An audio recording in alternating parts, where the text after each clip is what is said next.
Bueno, mi comentario es muy semejante al anterior. Yo creo que sí, sí hay modelos y los modelos se han aplicado. Lo que no podemos es desvincular el modelo urbano del modelo social. Y nuestros modelos urbanos han estado respondiendo a los paradigmas sociales que se han establecido. Entonces, yo quisiera suponer, ojalá que esto pudiera ser el camino, yo quisiera suponer que ante estas propuestas que son todas compartidas y aplaudidas en términos de la ciudad compacta, de la visión integrada, de la ciudad verde, correspondan realmente a un nuevo modelo de sociedad, no de ciudad. Y es esto lo que nos va a permitir tener ciudades más democráticas, más amables, más justas, más equitativas, en donde realmente la calidad de vida sea mejor, porque tenemos valores distintos en la sociedad que nos permiten un urbanismo distinto.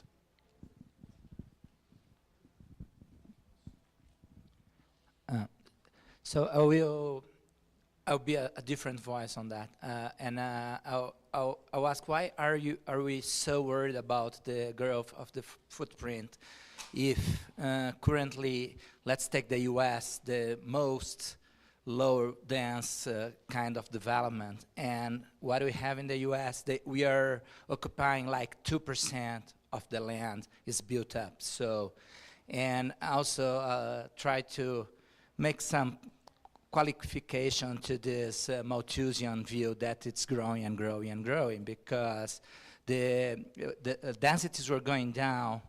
The fastest rate was in the 50s, and now it's almost stopping in the US, for instance, at a very low density, I agree, but I would not be so Malthusian on that. Y una última, había una persona más, una persona más, una persona más. Sí, una persona más. Gracias. Jorge Acevedo, Universidad de los Andes, en Bogotá. Yo quería señalar dos cosas, ya una fue señalada del caso específico de Bogotá, y es con el crecimiento económico que hemos tenido en los últimos años, ha habido un crecimiento enormemente grande de la cantidad de automóviles privados, y las perspectivas hacia el futuro son absolutamente explosivas. Eso va de la mano también, en el caso colombiano, del ensamblaje de motos y el crecimiento explosivo de las motos, que le están dando una oportunidad que no existía antes a los más pobres. Y por supuesto eso genera toda una dinámica especial para las clases medias, medias bajas. Pero además hay un fenómeno que lleva muchísimos años en Latinoamérica y en Bogotá, y es los pobres. Los pobres, cuya capacidad de pago es muy limitada, por supuesto, se enfrentan a un esquema de planificación que habla de la vivienda digna, que habla de las normas que deben cumplirse, que habla de la zonificación, y que tiene tales consecuencias en los precios de la tierra que entonces los pobres no pueden acceder a soluciones dentro del marco legal. Y surge entonces, o hay una gran demanda por terrenos que no puede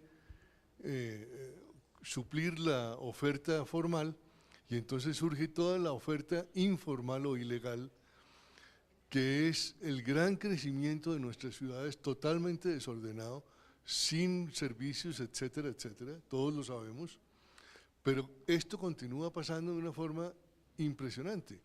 Bogotá se calcula que el 60% de la Bogotá construida legal hoy comenzó como ciudad ilegal, y todos los asentamientos, o la mayoría para no exagerar, de los asentamientos de nuestros pobres en una sociedad tremendamente desigual está sucediendo por fuera de los perímetros de Bogotá, por fuera incluso de la jurisdicción propia de Bogotá, en los municipios aledaños, en forma totalmente desordenada e ilegal.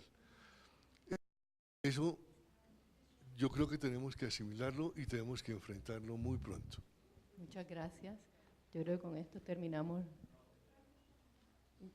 Un minuto, ok, perfecto.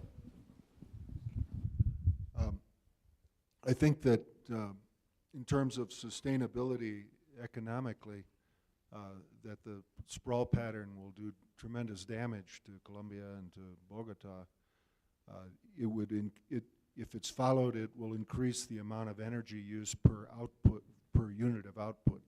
From an economic standpoint, it wastes money and energy and people's time. And so then the economy in Colombia and in Bogota will be smaller as a result. So the smart thing to do is to use resources efficiently, and the urban pattern allows that to happen. Plus it has all the other benefits socially and in terms of people enjoying the city, which also adds to the value. It's a virtuous circle that should be followed. In terms of urbanism being expensive or more expensive than the sprawl, I really don't think there's a lot of evidence to support that. Putting cheap houses on land outside of Mexico City, was part of the President Fox's program in Mexico, which now they realize it was not a good policy. Instead, it's better to incorporate inexpensive housing with the more expensive housing if you can. If you look at the old neighborhoods that generated more naturally through human behavior, like Coyoacán is a very wealthy neighborhood with high property values. It wasn't always. It goes through cycles, but it has a variety of housing types with apartments. It has the Casa Azul, the ultimate house to live in, where Diego Rivera lived. But it's a neighborhood with a mix of uses, and that can happen if the new housing is built in that way. Instead of being built like the Plattenbau stacked apartments of East Berlin, which they're now tearing down. They were isolated by themselves. I visited some of them in 1988 when the communists were still in. They had a big parking lot. Instead of a tower, Corbusier's tower in the park, it was a tower in the parking lot, which is sort of like the apartment houses outside of Dallas, Texas. So that's one thing the U.S. and the DDR had in common, was the tower in the parking lot. But these forms are unpleasant.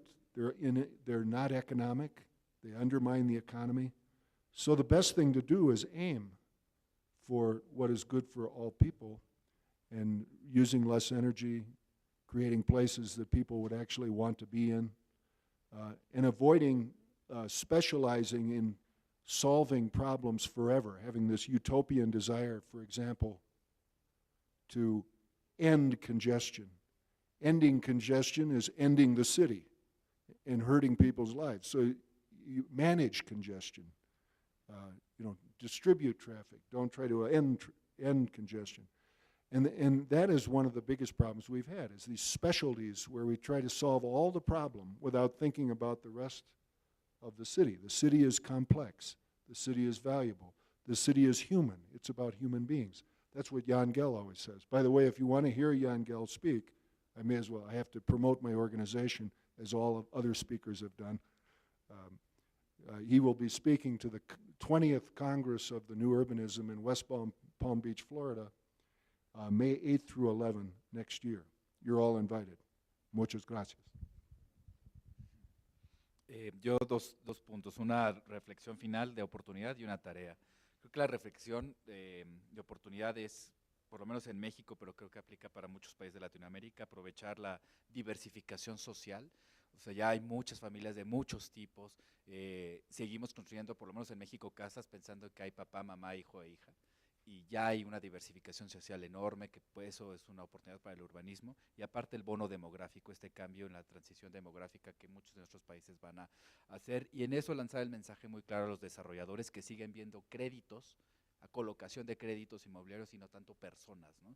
Creo que el mercado inmobiliario, por lo menos el mexicano, estudia muy poco a su cliente, estudia perfectamente el mercado financiero, pero muy poco a su cliente. Y dos, la reflexión, en México no se hacen análisis costo-beneficio de los fraccionamientos, aunque tengan dinero público. Sí se hacen de todas las demás obras, y me parece tan extraño que de los fraccionamientos, de los nuevos emprendimientos urbanos, no se hacen. Entonces creo que ahí hay una oportunidad en incidir en la parte financiera de los desarrollos al poner nuevos criterios para los análisis costo-beneficio. Yo quisiera cerrar también con un aspecto que no se ha discutido aquí, pero que tiene que ver mucho con el tipo de urbanismo que hemos desarrollado, y es el aspecto de la salud pública. Yo creo que esto es algo que eventualmente se tiene que incorporar, porque ya hay muchos estudios y mucha correlación y estudios que se están haciendo en Puerto Rico y en Estados Unidos, me imagino que quizás aquí en Latinoamérica, sobre aspectos en términos de salud mental y salud física relacionados al tipo de urbanismo que se ha dado en las ciudades en las últimas décadas, en términos de relación con obesidad, con depresión, con hipertensión, asma, etcétera, que yo creo que es un aspecto muy importante. Nos hemos enfocado mucho en un buen urbanismo y en los aspectos ambientales, pero apenas hemos tocado el aspecto de salud pública, que es sumamente importante para Latinoamérica y para el Caribe. In other words, sprawl can make you fat and sick. Bueno, And un aplauso por favor para el panel. Yo creo que muchísimas gracias, John. Salvador, muchísimas gracias, María. Creo que ha sido fantástico.